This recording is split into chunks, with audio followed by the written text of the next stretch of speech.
અમરેલીના રાજુલા નજીક હિંડોરણા ગામે ઢાબામાં ગેસ લીકેજને પગલે બ્લાસ્ટ થતા અફરાતફરી મચી ગઈ હતી।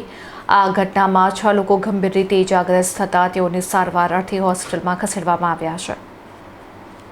અમરેલી જિલ્લાના રાજુલા તાલુકાના હિંડોરણા ગામે એક ભયાનક દુર્ઘટના સામે આવી છે। હિંડોરણા ગામ સ્થિત સતનામ પંજાબી ઢાબામાં રસોઈ બનાવતી વખતે અચાનક ગેસ સિલિન્ડરમાં લીકેજ થવાને કારણે ધડાકાભેર બ્લાસ્ટ થયો હતો।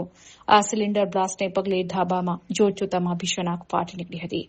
અચાનક ઘટેલી દુર્ઘટનામાં ઢાબાના સંચાલક સહિત કુલ 6 જેટલા લોકો ગંભીર રીતે દાઝી ગયા હતા। ઘટનાને પગલે આસપાસના વિસ્તારમાં ભારે અફરાતફરી અને ખળભળાટ મચી ગયો હતો।